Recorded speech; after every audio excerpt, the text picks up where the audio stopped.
Sebelumnya, Assalamualaikum warahmatullahi wabarakatuh. Kami dari kelompok 3 yang beranggotakan saya Sintia Dwi Arini, Tika Trisuryani, Widya Utami, dan Zahra Latifah. Di sini kami akan menjelaskan bab 3 yang berjudul Qiraat Al-Quran. Yang pertama adalah pengertian qiraat. Menurut bahasa, qiraat adalah jamak dari kata qiraah yang merupakan isim masdar dari qara yang artinya bacaan. Pengertian qiraat dari para ulama. Yang pertama adalah Al-Zarqani mengemukakan definisi qiraat adalah sebagai berikut. Suatu mazhab yang dianut oleh seorang imam qiraat yang berbeda dengan lainnya dalam pengucapan Al-Quran Al-Karim, serta sepakat riwayat-riwayat dari jalur-jalur daripadanya, baik perbedaan ini dalam pengucapan huruf-huruf maupun dalam pengucapan keadaan-keadaannya. Yang kedua adalah menurut Al-Kastalani, yaitu suatu ilmu yang mempelajari hal-hal yang disepakati atau diperselisihkan ulama yang menyangkut persoalan lughat, hadzaf, i'rab, istibat, fasol, dan wasol yang kesemuanya diperoleh secara periwayatan.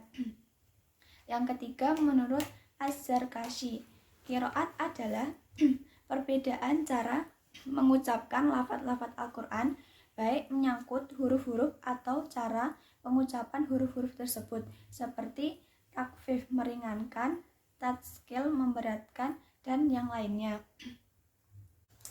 Dan yang keempat adalah menurut ilmu Al-Jazari, qiraat adalah pengetahuan tentang cara-cara melafalkan kalimat-kalimat Al-Quran dan perbedaannya dengan membangsakannya kepada penukilnya.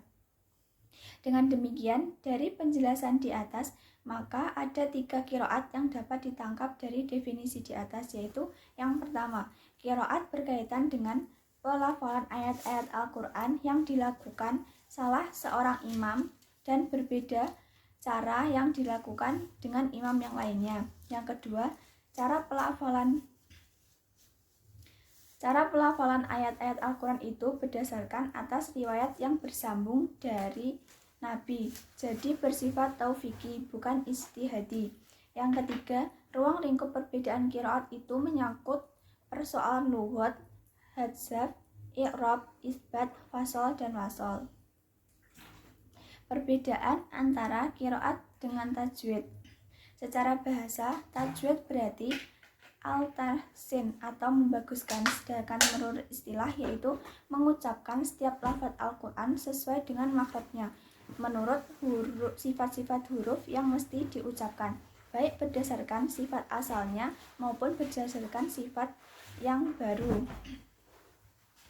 Secara umum, kaidah ketajwidan dengan imam qiraat adalah sama, tidak ada perbedaan, namun tetap terdapat perbedaan yang mencolok, karena hakikatnya tajwid adalah aturan teknis yang berlaku dalam sebuah mazhab qiraat, seperti cara membaca idgham, saktah, ismam, imalah, nakal, di mana mazhab qiraat memiliki cara yang berbeda dalam menerapkannya.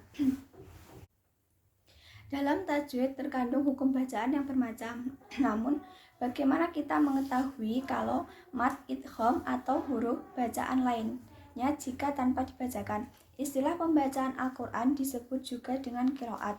Tajwid mengandung pembahasan akan makhraj dan sifat huruf-huruf dalam Al-Quran. Sedangkan qiraat merupakan bacaan yang dinisbatkan kepada imam qiraat. Dengan memperhatikan pengertian tajwid tersebut, maka dapat disimpulkan bahwa perbedaan antara qiraat dengan tajwid adalah sebagai berikut. Yang pertama, qiraat adalah cara pengucapan lafaz-lafaz Al-Quran yang berkenaan dengan substansi lafaz, kalimat maupun dialek kebahasaan. Sedangkan tajwid yaitu kaidah-kaidah yang bersifat teknis dalam upaya memperindah bacaan Al-Quran dengan cara membunyikan huruf-huruf Al-Quran sesuai dengan makhraj serta sifat-sifatnya. Selanjutnya akan disampaikan oleh teman saya, yaitu Tika Trisuryani. Perkenalkan, nama saya Tika Trisuryani. Saya akan melanjutkan presentasi dari Mbak Sintia, membahas mengenai macam-macam versi qiraat Al-Quran dan sebab-sebab munculnya perbedaan qiraat. Macam-macam versi qiraat Al-Quran. Versi qiraat Al-Quran dapat dikualifikasikan berdasarkan kualitas qiraah dan kuantitas perawinya. Kualifikasi berdasarkan kualitas qiraah atau bacaan. Ukuran sah atau tidaknya sebuah qiraat dilihat dari 3 aspek, yaitu sesuai dengan kaidah nahwu, sesuai dengan salah satu rasam Utsmani, dan sahih sanadnya. Jika sebuah qiraah telah memenuhi 3 aspek tersebut, maka qiraat dikatakan sahih. Berdasarkan kesahihannya, qiraat dibagi menjadi 2, yaitu qiraat sahih, yang artinya qiraat yang memenuhi kriteria qiraat sahih, dan qiraat dhaifah, yaitu qiraat yang tidak memenuhi kriteria qiraat sahih. Qiraat jika dibagi berdasarkan jumlah perawinya dapat dibedakan menjadi 6. Yang pertama, qiraat mutawatir, yaitu qiraat yang diriwayatkan oleh orang banyak, yang tidak mungkin terjadi kesepakatan di antara mereka untuk berbuat bohong. Yang kedua, qiraat masyhur, yaitu qiraat yang diriwayatkan oleh perawi yang adil dan kuat hafalannya, namun jumlah perawinya tidak mencapai riwayat mutawatir. Qiraat ahad, yaitu qiraat yang diriwayatkan oleh seorang perawi atau lebih, atau derajat riwayatnya tidak sampai derajat masyhur dan qiraatnya tidak sesuai dengan ras Utsmani. Yang keempat, qiraat syadz, yaitu qiraat yang sanadnya tidak sahih. Yang kelima, qiraat maudhu, yaitu qiraat yang riwayatnya tidak memiliki asal-usul yang jelas.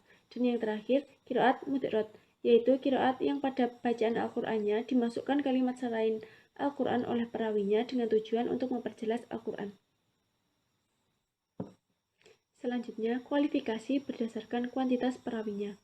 Yang pertama, qiraat sab'ah, yaitu qiraat yang diriwayatkan oleh 7 imam qiraat dan masing-masing memiliki 2 perawi. 7 imam tersebut yaitu Ibnu Amir, Ibnu Katsir, Asim, Abu Amr, Hamzah, Nafi, dan Al-Kisai.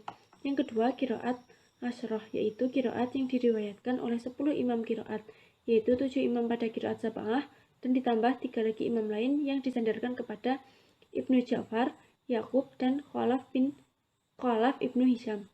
Yang ketiga, qiraat arba'ah asyroh, yaitu qiraat yang diriwayatkan oleh 14 imam, yaitu 10 imam yang sebelumnya ditambah dengan imam lain yang disandarkan kepada Ibnu Muhaisin, Al-Yazidi, Hasan Al-Basri, dan Al-Akmasi.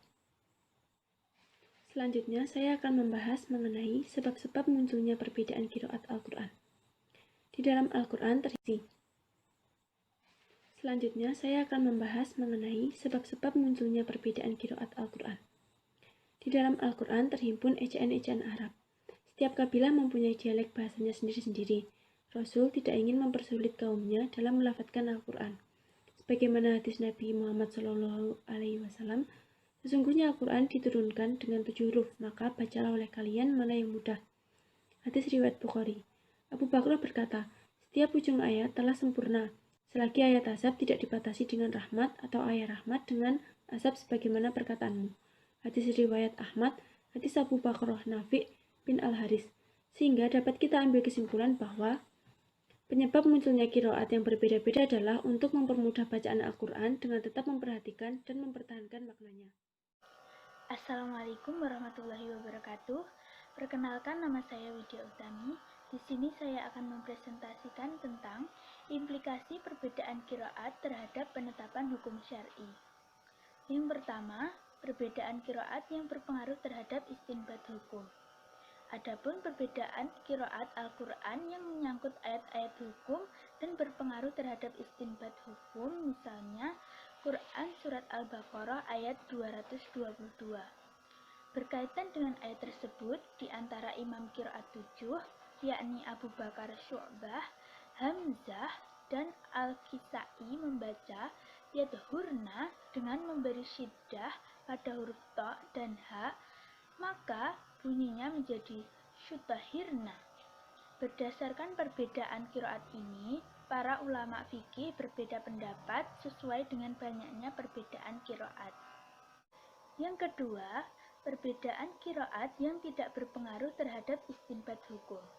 Adapun qiraat syajjad yang tidak berpengaruh terhadap istinbat hukum, salah satu contohnya yakni Quran Surat An-Nur ayat 33. Ayat tersebut menjelaskan bahwa para pemilik budak-budak wanita diharamkan memaksa budak-budak tersebut untuk melakukan prostitusi, karena hendak mencari keuntungan duniawi. Dan apabila budak-budak wanita itu dipaksa untuk melakukan hal yang demikian, maka Allah akan mengampuni mereka. Pengaruh perbedaan qiraat terhadap istinbat hukum Islam antara lain ayat-ayat Al-Quran yang di dalamnya terdapat perbedaan qiraat dan memiliki pengaruh terhadap istinbat hukum Islam.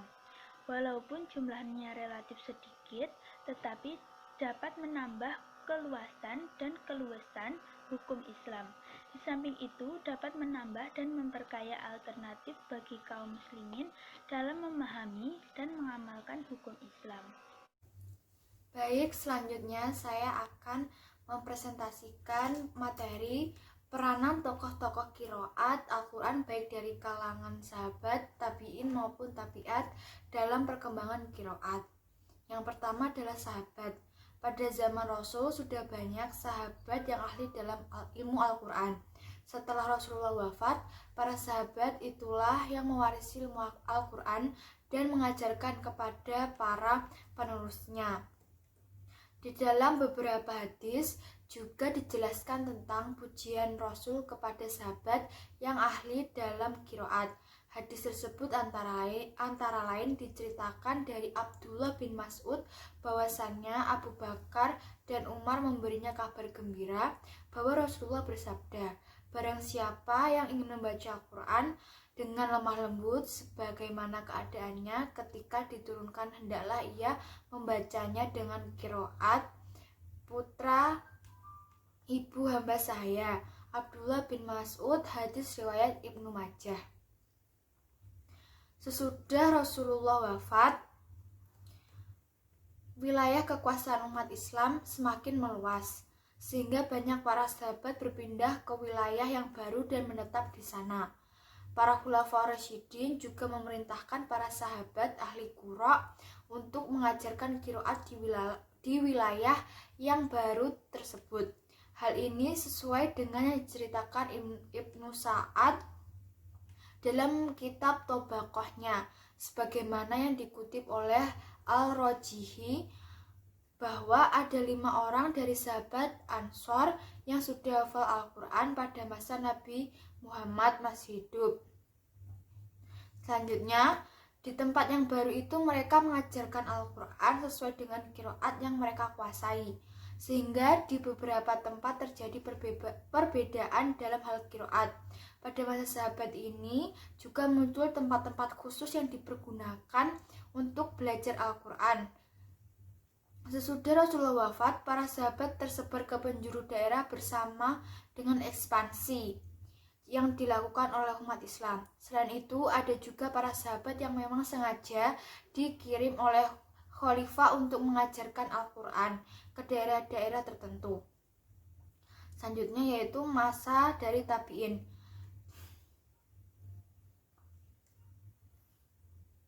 Pada masa sahabat, para ahli qiraat di kalangan mereka telah menyebar dan berdomisili di berbagai daerah. Oleh karena itu, mereka menguasai qiraat sesuai dengan versinya masing-masing. Maka tak aneh bila para tabi'in yang mempelajari dan mendalami qiraat dari mereka pun menyerap dengan interpretasi yang beragam. Begitulah seterusnya bacaan Al-Quran disampaikan dan diajarkan kepada kaum muslimin dari generasi ke generasi. Dengan demikian penyampaian dan periwayatan Al-Quran itu dilakukan sebagaimana penyampaian dan periwayatan hadis dengan adanya madrasah-madrasah sejak masa sahabat. Akhirnya qiraat semakin berkembang pada masa tabi'in. Mereka adalah generasi penerus sehingga sanad qiraat bisa terus bersambung. Dari tangan mereka muncullah imam-imam qiraat yang menjadi panutan generasi berikutnya. Pada masa tabi'in muncullah ahli-ahli qiraat yang terkenal bahkan sampai saat ini. Mereka menyebarkan qiraat seperti yang mereka dapatkan dari sahabat. Mereka terus mengembangkan madrasah yang sudah dirintis oleh pendahulunya. Untuk mengembangkan qiraat, mereka juga mulai mengarang kitab. Sekian dari kelompok kami. Apabila ada kurang dan lebihnya mohon maaf. Wassalamualaikum warahmatullahi wabarakatuh.